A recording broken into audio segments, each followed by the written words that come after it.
So we're here with Jason, and you've got a big dog with osteosarcoma thing you've been working on, right?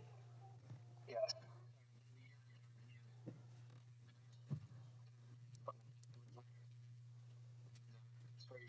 Get some home. The vet gave him about 4 to 6 months to live because it is apparently extremely aggressive in dogs. They said if we did chemo and took the leg off, we might be able to get a little bit more time, but I decided to not go that route. We did some supplements. One of them was the Seloquent Gold and the lipids and The hemp oil, right? the hemp oil. Yes, those were the three of the things that we started using with them, along with a couple other things. Mm-hmm. So it'll be a year next month. So he's far beyond what they originally gave us. That's amazing. He's still very active. Runs with me.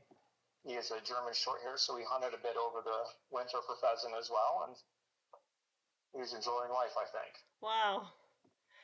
What were the other supplements you used?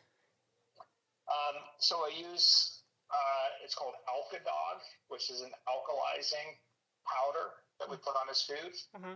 We use ivermectin, and we used a PMF pad under his crate. Oh, that's awesome.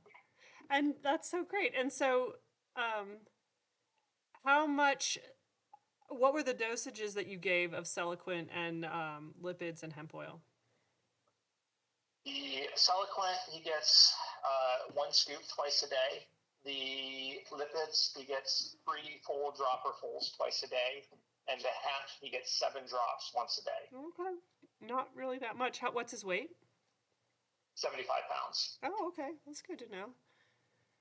And how soon after you started giving it to him did you start to see results?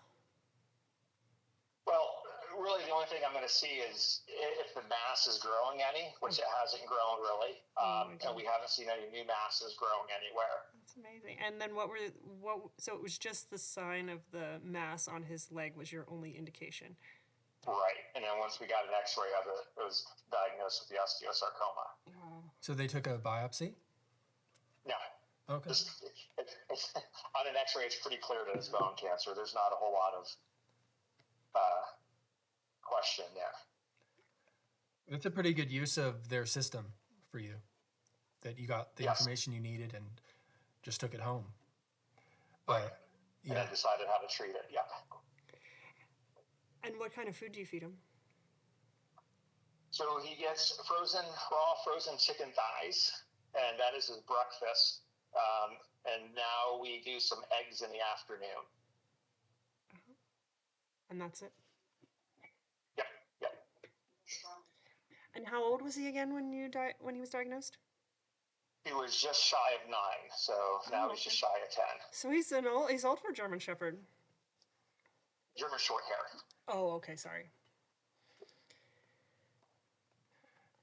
Okay. Yeah, he's getting up there. Yeah. That's wonderful. I'm so glad to hear it. We're glad to have him so active and running around and causing chaos. So. And do you have any plan for continuing the supplements? Yep. You're just going to keep him him on those as long as he's here with us. Yeah, it's probably a good idea. And the ivermectin has been pretty consistent through this last year, right? So, I do that usually for a week on and then a week or 2 off. I did notice that he would stop eating if we went too long with the ivermectin. Mm-hmm. So it seems like a week at a time, he seems to tolerate that quite well. What dose did you do of that? That was 1 a day. Look at that. Probably 100 milligram. 25 milligrams. Oh, okay. No, I'm sorry, that was the wrong one. 12 milligrams. 12. Did you come up with this dose yourself with your research to just give him the 12? That's what I could get online. Right.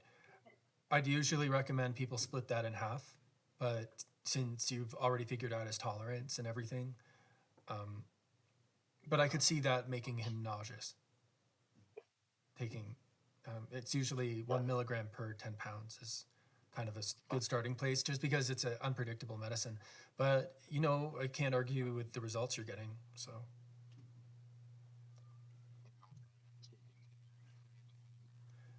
yeah, even so, everybody has especially with ivermectin, there's a lot of variations on how people are giving it.